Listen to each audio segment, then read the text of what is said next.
Veraval Sardarsinh Rana ground ખાતે આજે નાગરિક સંરક્ષણ મોક ડ્રીલનું આયોજન કરવામાં આવ્યું છે। જિલ્લા કલેક્ટર એનવી ઉપાધ્યાયની ઉપસ્થિતિમાં યોજાયેલા કાર્યક્રમમાં એનસીસી કેડેટ્સ અને સામાન્ય નાગરિકોને આપાતકાલીન પરિસ્થિતિમાં સ્વ બચાવની તાલીમ આપવામાં આવી। વેરાવળના સરદારસિંહ રાણા ગ્રાઉન્ડ ખાતે આજે નાગરિક સંરક્ષણ મોક ડ્રીલ કાર્યક્રમ દરમિયાન મિસાઇલ કે હવાઈ હુમલા જેવી પરિસ્થિતિમાં ક્રાઉલિંગ, કુકડોટુક સ્ટાઇલમાં ફાયરમેન લિફ્ટ અને 2 મેન લિફ્ટનું પ્રેક્ટિકલ ડેમોન્સ્ટ્રેશન કરવામાં આવ્યું। આરોગ્ય વિભાગે કાર્ડિયોપલ્ટોમેટ્રી સ્ટિશન CPRની તાલીમ આપી હતી। ફાયર વિભાગ મોનિટર દ્વારા ફાયર ફાઇટિંગનું લાઈવ ડેમોન્સ્ટ્રેશન કર્યું। ઇમરજન્સી રેસ્ક્યુ વનમાં રહેલા હાઇડ્રોકોલિક કટર, રેમજેક, મટરી ટૂલ અને લિફ્ટિંગ એરબેગ્સ જેવા બચાવ સાધનનું પ્રદર્શન પણ કરવામાં આવ્યું। અલગ અલગ જે છે ઘટનાઓ તેને આવરી લઈને આપણે પ્રથમ તો જ્યારે કોઈ આગની ઘટના લાગે ને આપણે એમાં અટવાઈ ગયા હોઈએ તો આપણી જાતને કેવી રીતે બચાવવી, કોઈ યુદ્ધની સ્થિતિમાં કોઈ બોમ્બાર્ડિંગ થયું હોય, કોઈ બ્લાસ્ટ થયો હોય તો આપણે કેવી રીતે એમાં નીકળવું તેનું ડેમોન્સ્ટ્રેશન કરવામાં આવ્યું હતું। ત્યારબાદ ફાયર ટીમ દ્વારા ફાયરના સંજોગોમાં કેવી રીતે કામ કરવું જોઈએ, કેવી રીતે આપણે બિહેવ કરવું જોઈએ તેનું એક ડેમોન્સ્ટ્રેશન આપવામાં આવ્યું હતું। ત્યારબાદ 108ની ટીમ દ્વારા CPR કેવી રીતે આપવો, એના માટે શું કાર્ય પદ્ધતિ અપનાવી તે અને એના માટે 2 કેડેટ્સ દ્વારા પણ આની લાઈવ ડેમોન્સ્ટ્રેશન કરવામાં આવ્યું હતું।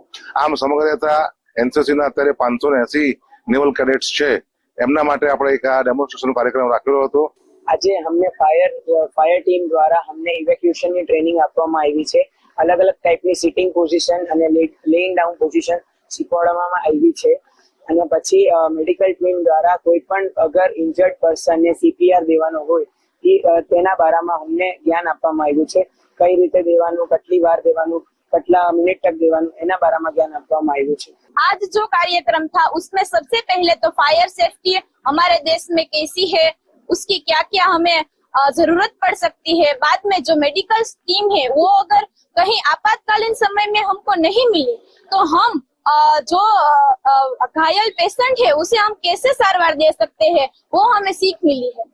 सबसे पहले तो हमारे जो फायर ब्रिगेड वाले यानी कि जो फायर की पूरी टीम है उन्होंने कहीं जगह पर कैसे आग बुझाते हैं और कोई अंदर अगर बिल्डिंग में रह गया हो तो उसे कैसे बाहर निकाला जाए। बाद में मेडिकल टीम ने जो घायल व्यक्ति है वो डॉक्टर के बिना हम उसकी प्राथमिक सारवार कैसे कर सकते हैं उस કાર્યક્રમમાં નગરપાલિકાના પ્રમુખ પલ્લવીબેન જાની, જિલ્લા પોલીસ વડા મનોહરસિંહ જાડેજા, જિલ્લા વિકાસ અધિકારી સ્નેહલ ભાપકર, નિવાસી કલેક્ટર રાજેશ શાહ, જિલ્લા ગ્રામ વિકાસ એજન્સી નિયામક યોગેશ જોશી, પ્રાંત અધિકારી વિનોદ જોશી અને નેવલ ઓફિસર અક્ષય ઠક્કર સહિતના અધિકારીઓ ઉપસ્થિત રહ્યા હતા। કૌશિક પટેલનો report, Hind TV news, Surat.